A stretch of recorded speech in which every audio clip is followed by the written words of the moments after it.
enfermedad. Por ejemplo, Luchito está con gripe y Sofía está con resfriado.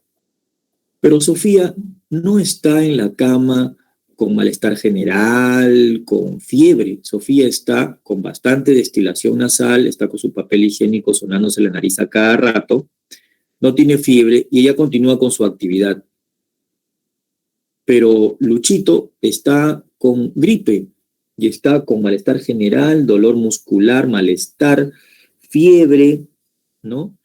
Inclusive tiene escalofríos, ¿no? Y le duele la cabeza. Y eso ha limitado su actividad. Está en cama, está tomando bebidas calientes, ¿no? ¿Cuál es más virulento? ¿El agente patógeno de Lucho o de Sofía? El agente patógeno de Lucho. Porque él tiene un virus de gripe, Sofía tiene un virus de resfriado, y no es lo mismo. Entonces, la virulencia es la capacidad del agente patógeno de producir una enfermedad, ¿no? ¿De acuerdo? La virulencia se refiere al grado de patogenicidad que tiene una enfermedad. Hay organismos que son virulentos, muy virulentos, y otros son menos virulentos. Y los apatógenos o avirulentos son aquellos que no causan enfermedades, pero que pueden estar presentes en nuestro organismo. Por ejemplo, nosotros tenemos un microbioma. Tenemos bacterias intestinales en el intestino grueso que nos ayudan a fortalecer nuestro sistema inmune. Tenemos virus, tenemos bacterias normales. Y también tenemos virus de resfriado y de gripe, ¿no? Diferentes variedades de virus en nuestro microbioma, ¿ya? Que está pues en nuestras mucosas también y que forman parte de nuestro cuerpo. También los tenemos. Y no nos enfermamos porque tenemos un sistema inmune que ha aprendido a convivir con estos microorganismos, ¿no? Entonces, cuando viene el SARS-CoV-2, que supuestamente es un virus que se supone que lo han aislado porque no se ha mostrado el aislamiento del virus hasta ahora, ¿no? Simplemente han tratado a la pandemia como una enfermedad que ha cobrado muchas vidas, pero no se ha aislado el virus, no se ha mostrado eso exactamente, ¿no?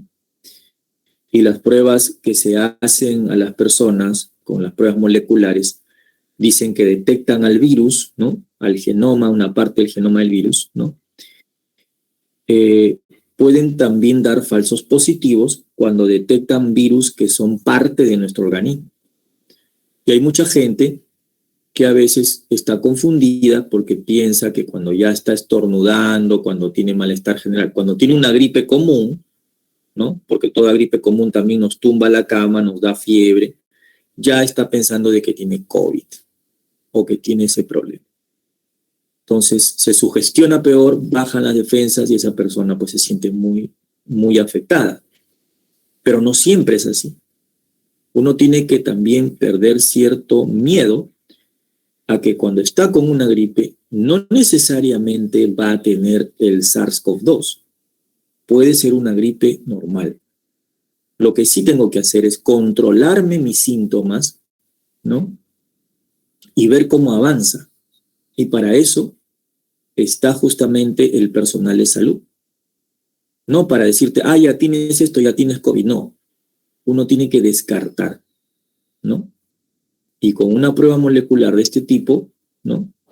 No se descarta al 100% si la persona tiene COVID o no. Lo que sí hay que tratar la enfermedad como una gripe a través de antigripales. Si es que se necesita antibióticos, cuando ya hay infección, se usan los antibióticos. Si no, no, porque mato la flora bacteriana. Pero lo normal es tratarlo con antigripales y antiinflamatorios o con medicamentos naturales que son muy buenos también, ¿no? Profesor, aquí veo, perdón, aquí veo, ¿dónde estábamos a disminuir esto? Veo un esquema donde me dice, donde me habla sobre las formas de transmisión de una enfermedad infecciosa, ¿no? Las formas de transmisión pueden ser, pues, de dos tipos, ¿no? Tenemos la transmisión directa y la transmisión indirecta, ¿no? La transmisión directa es el paso del patógeno, del agente patógeno, del sujeto enfermo al sujeto sano. ¿Mediante qué? Mediante el contacto personal. ¿De acuerdo? Mediante el contacto personal. Y la manera indirecta es por medio, por ejemplo, de vectores, que son animales que transmiten enfermedades, o por intermedio de algunos objetos que se manipulan, o por intermedio de alimentos, o por intermedio del agua, ¿ya? Dentro de la transmisión indirecta están los vectores, y ahorita los vamos a mencionar. Hay animales que son hospederos, es decir, que contienen patógenos para el ser humano y que pueden pasar al ser humano cuando el ser humano está en contacto con estos animales. Por ejemplo, un perrito, un gatito, ¿no? Que son animales domésticos. ¿Pueden transmitir una enfermedad? Sí.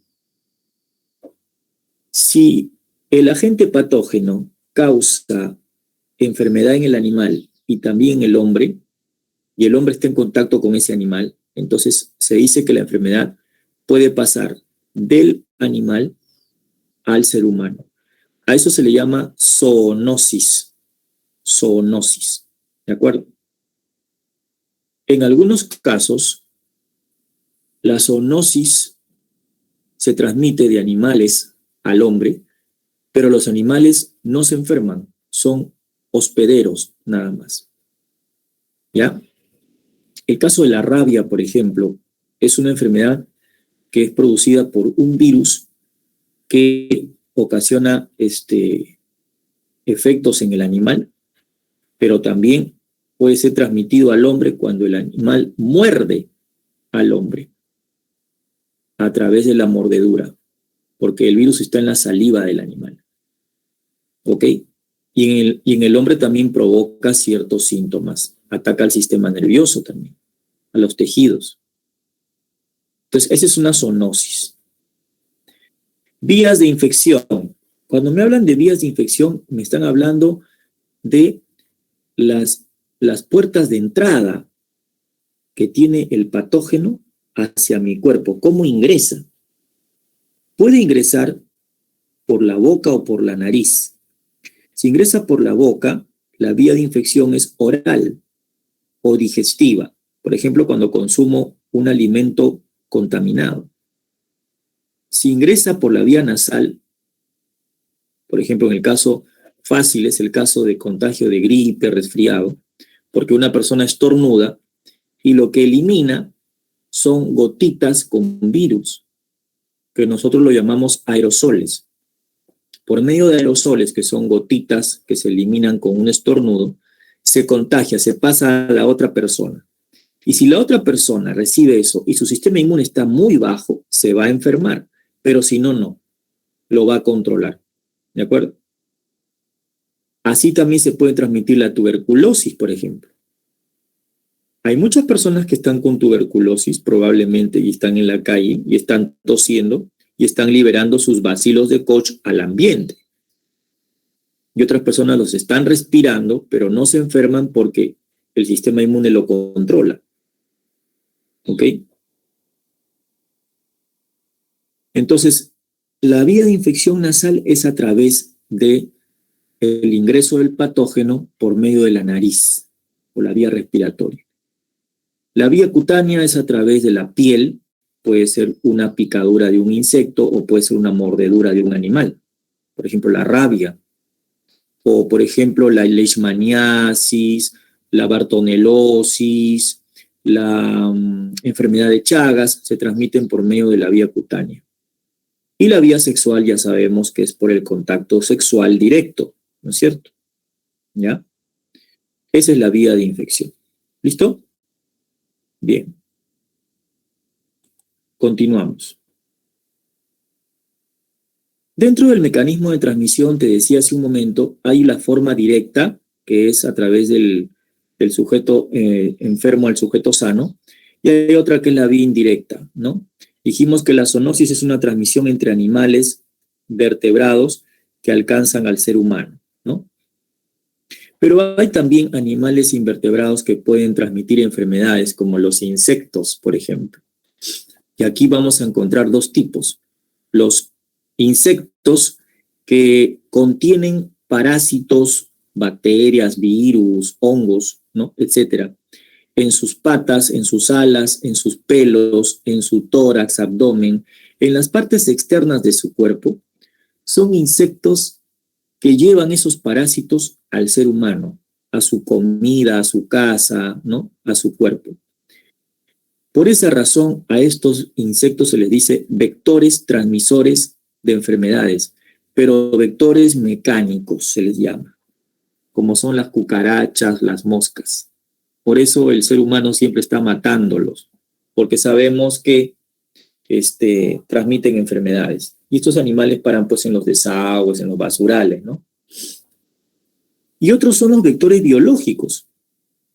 Son insectos que contienen al agente patógeno de una enfermedad dentro de su cuerpo, no afuera, sino adentro, en el sistema digestivo preferentemente. Y cuando el insecto te pica, te pasa el agente patógeno. Ese es un vector biológico. Por ejemplo, la chirimacha que vemos acá, ¿no?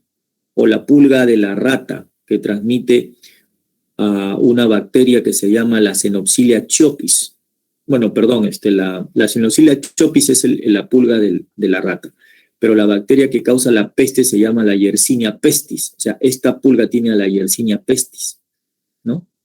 Y puede transmitir, esa bacteria al ser humano, ¿de acuerdo? Entonces, esos son vectores biológicos. El zancudo del dengue, el insecto que transmite la malaria, como el anófeles, por ejemplo. Esos son vectores biológicos, ¿ya? Y bueno, acá vamos a mencionar rápidamente cuáles son las enfermedades que son consideradas infecciosas. Tenemos las enfermedades virales, aquellas ocasionadas por los virus, todo lo que son virus, ¿de acuerdo? Aquí ya nosotros conocemos muy bien a SARS-CoV-2, ¿no? Que ocasiona la enfermedad conocida como el COVID-19, ¿no? Con ciertos síntomas como la fiebre, la tos, la sensación de falta de aire, eso ya cuando son síntomas complicados, ¿no? Tenemos acá una lista de diferentes virus, ¿no? Aquí todos los que nos han puesto son virus de tipo RNA. El virus de la poliomielitis, el virus del sarampión, el virus de la rabia, el virus del dengue, el virus de la gripe. El SARS-CoV-2 es un virus de tipo RNA, por ejemplo, ¿de acuerdo? ¿Ya? Y sus mutaciones han traído como resultado variantes en este virus. Las variantes no son virus que cambian completamente, cambian en algunas estructuras. Por eso digo, si yo quiero una vacuna nueva, tendría que estudiar esta nueva variante y aislar, ¿no? Aislar una parte del virus para fabricar una vacuna nueva y hacerle frente a esta variante, porque la vacuna anterior ya no me sirve, ¿no? Las dosis que han estado poniendo, 1, 2, 3, 4, son las mismas dosis para un solo tipo de variante. Y eso también está contradecido por muchos expertos a los cuales tampoco los escuchan, ¿no? Y por esa razón, pues, mucha gente también ha presentado efectos adversos, ¿no? Debido a esas vacunas, ¿no? Ahora, acá tienes la vía de infección, cómo entra cada virus, ¿no? La gran mayoría es por vía oral y nasal, pero hay otros que pueden entrar por la vía cutánea, como el de la rabia y el dengue, por ejemplo. En el caso del sarampión, ya, el contacto directo con el enfermo es una manera de enfermarse, pero también yo me puedo enfermar con sarampión si yo utilizo objetos del enfermo, como pañuelos, toallas, ¿no? O algunos objetos con secreciones nasales de garganta del enfermo, ¿ya? Porque también se puede La vía de infección está también a través no solamente de la boca y la nariz, sino por la conjuntiva ocular, ¿no? Yo estoy con sarampión y de repente me lagrimé el ojo, me seco con un pañuelo y se lo paso a mi amigo lo utiliza para secarse los ojos o la nariz, y ahí ya le estoy pasando el virus, ¿no? Entonces, esa es una vía de infección, en el caso del sarampión. La poliomielitis es una enfermedad ocasionada por un virus, ¿no? Que se encuentra en alimentos y en agua, pero siempre y cuando el agua y los alimentos tengan materia fecal. No necesariamente tienen que haber pues heces grandes, simplemente puede ser una manipulación de una persona que vende alimentos y que ha ido al baño y que está enferma y que no se ha lavado bien las manos y manipula los alimentos. Y ahí viene el problema de la polio también, ¿no? Así. Entonces, estos son virus, ¿no? Virus, agentes infecciosos que también causan enfermedades. Muchísimos virus, ¿de acuerdo? Después tenemos las enfermedades bacterianas. Son aquellas que son provocadas por bacterias. A diferencia de los virus, estos organismos sí mueren, ¿de acuerdo? Los virus son agregados supramoleculares. A un virus no lo puedo tratar con antibióticos. Entonces, ¿por qué han usado antibióticos con el SARS-CoV-2? Han usado antibióticos porque a veces las enfermedades se complican con bacterias, ¿no? Primero entra un virus y después entra una bacteria, y ahí tengo que usar antibióticos. Acá tienes una lista, un cuadro de varias bacterias, ¿no? Por ejemplo, a través de los alimentos me puedo contagiar con Salmonella typhi, la bacteria que ocasiona la fiebre tifoidea. El Vibrio cólera, tengo la Bartonella bacilliformis, que es causante de la bartonelosis. Tengo el Mycobacterium tuberculosum o tuberculosis, que causa la tuberculosis. Esta es una bacteria que se transmite sexualmente, el Treponema pallidum, causa la sífilis. Esta es la que causa la tosferina, Bordetella pertussis, entra por la boca o por la nariz, a través de esputos, secreciones. Esta bacteria libera una toxina muy potente que afecta mucho la tráquea, ¿no? Y inflama bastante las vías respiratorias y la persona tose constantemente y no para de toser. Por eso se le llama tosferina, tos feroz o tos convulsiva también se le dice. Luego tengo, bueno, acá son los ejemplos, ¿no? Es la manera como ingresa el bacilo de Koch, simplemente con el contacto entre persona y persona, ¿no? A través del aire, las gotitas que salen de la secreción nasal o de la boca ingresan al otro paciente, ¿no? Al sujeto sano. Y empieza la enfermedad. La bacteria se acumula en el pulmón, se reproduce y forma como especie de tubérculos, ¿no? Aglomeraciones de colonias bacterianas. Por eso la enfermedad se llama tuberculosis. Y el cólera es una enfermedad que ataca bastante al sistema digestivo. La persona pierde bastantes sales minerales. La sífilis es otra enfermedad de transmisión, en este caso sexual, ¿no? Que tiene 3 etapas importantes en cuanto a la manifestación de los signos y los síntomas de la enfermedad, ¿no? Es producida por el Treponema pallidum, ¿no? Y se transmite por contacto sexual, y la lesión infecciosa se localiza a nivel de la piel o en las mucosas de los órganos genitales, ¿no? Después de 2 a 10 semanas de la infección aparece una especie de granito o pápula en el sitio de la entrada y se desintegra, se rompe y se transforma en una úlcera, ¿no? Una úlcera que es una estructura que tiene base limpia y dura, que se llama el chancro duro. Y esta lesión se puede curar espontáneamente, pero después, más tarde, se pueden desarrollar signos o lesiones secundarias, ¿no? Como por ejemplo, heridas a nivel de la parte de los genitales, de la región anogenital, por ejemplo, ¿no? Y así va avanzando la enfermedad hasta puede llegar a una etapa terciaria, donde se caracteriza ya por el desarrollo de lesiones granulomatosas en la piel, en los huesos, en el hígado y degeneración en el sistema nervioso, ¿no? Pero se puede tratar a tiempo, ¿no? Es que la persona se hace sus exámenes. Luego tenemos las enfermedades micóticas, ¿no? Las enfermedades micóticas son aquellas que son causadas por hongos, ¿no?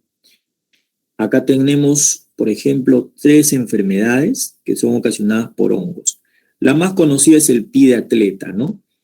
Es una enfermedad provocada por el hongo Candida albicans o el Trichophyton sp, ¿ya?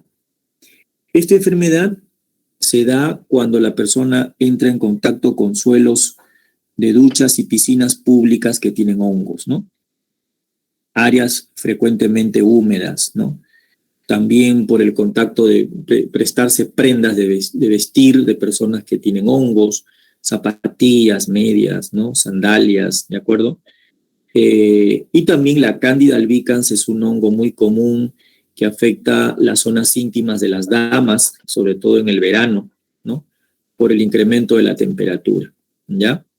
Son ejemplos de algunos hongos, ¿ya?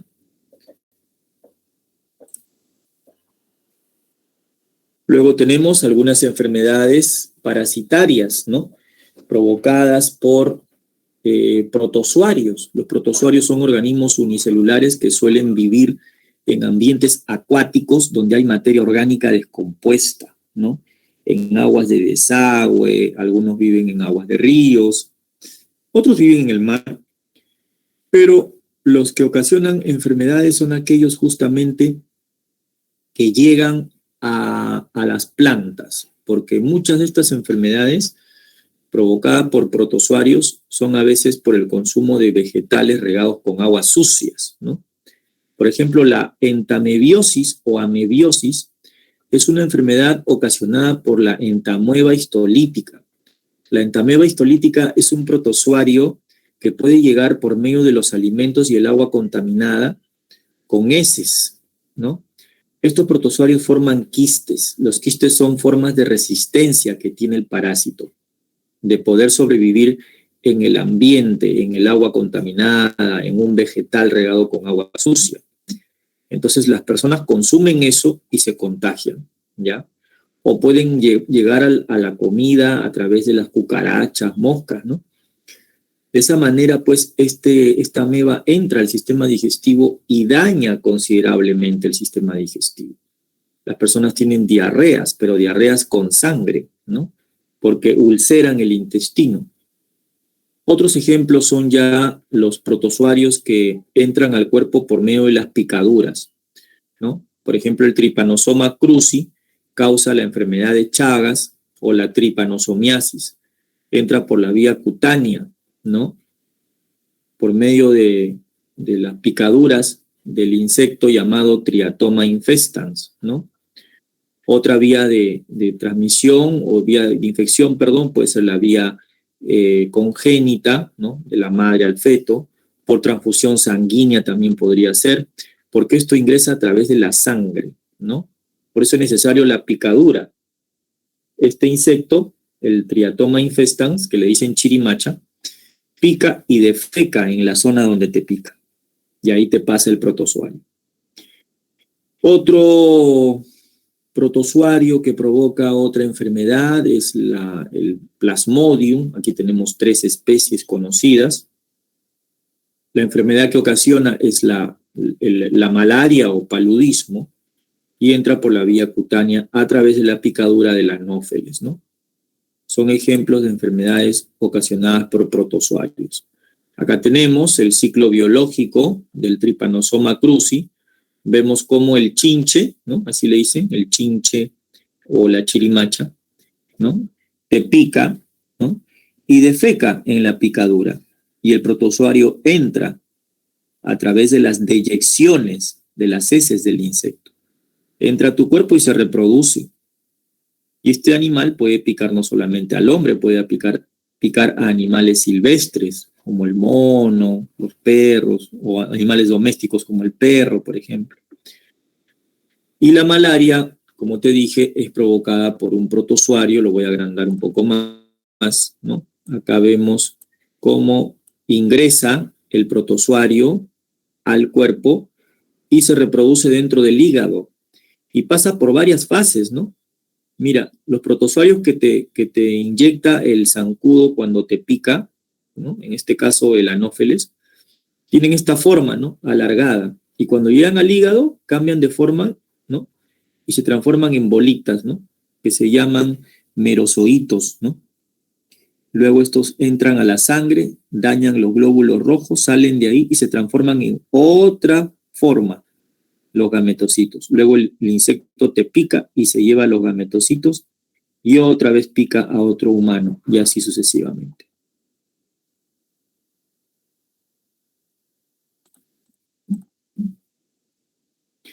Luego tenemos las enfermedades que son ocasionadas por parásitos, por helmintos, ¿no? Pero gusanos parásitos. A los gusanos parásitos se le dice helmintos. Aquí tenemos, por ejemplo, la tenia, ¿no? La Taenia solium es la tenia del cerdo, la Taenia saginata es la tenia de la vaca. Estos gusanos, como la tenia, son hermafroditas, pertenecen al filum Platelmintos y ocasionan esta enfermedad, que es la teniasis. Uno se contagia cuando ingiere carne de cerdo cruda o mal cocida. O también nos podemos contagiar de la larva de la tenia, que se llama Cysticercus cellulosae, cuando consumimos alimentos que han sido regados con aguas sucias, ¿no? Nos da ahí la enfermedad llamada cisticercosis. Después tenemos la hidatidosis, que es una enfermedad ocasionada por una tenia, que es la tenia del perro, que se llama el Echinococcus granulosus, una tenia pequeñita pero que ocasiona daño.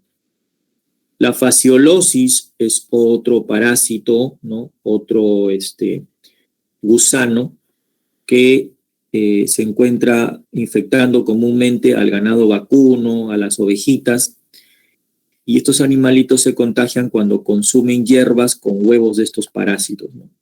Y esto puede pasar al ser humano si el ser humano consume, ¿no? Estos vegetales regados con aguas sucias, ¿no? Y puede ocasionar daño, pues, al hígado y al sistema digestivo y a otros órganos. El parásito se llama la fasciola hepática, ¿ya? Y la enfermedad se llama fasciolosis. Después tenemos la ascariosis, una enfermedad provocada por el gusano nemátodo conocido como Ascaris lumbricoides, llamado también lombriz intestinal. Otro es la enterobiosis, un gusano nemátodo de otra especie que se llama Enterobius vermicularis. Este es el famoso oxiuro que le dicen, ¿no? Causa prurito anal. La hembra coloca sus huevos cerca de la región perianal y por eso la persona que está parasitada con este gusano se rasca bastante el potito, ¿no? Porque los huevos están son pegajosos y la hembra ha colocado los huevos dentro del recto, ¿no? En la parte final del orificio anal. Nosotros nos contagiamos o nos podemos contagiar con estos parásitos a través de alimentos contaminados, regados con aguas sucias, que tengan, pues, huevos de estos parásitos, ¿ya? Bien, entonces, eso es en cuanto, pues, a, digamos, los gusanos parásitos. Acá vemos el ciclo, por ejemplo, biológico del Enterobius, ¿no? Vemos aquí esta niñita, cómo se rasca el potito y luego se lleva la mano a la boca. Si ella tiene huevitos de este parásito en el potito y se lleva la mano a la boca, entonces se va a reinfectar. Y adentro el huevo llega a su sistema digestivo y sale la larva y crece y se transforma en adulto. Y el adulto se reproduce en el intestino grueso y la hembra pone sus huevos y otra vez se repite el ciclo, ¿no? Este es otro caso, pero este es un platelminto, la Taenia solium, ¿no?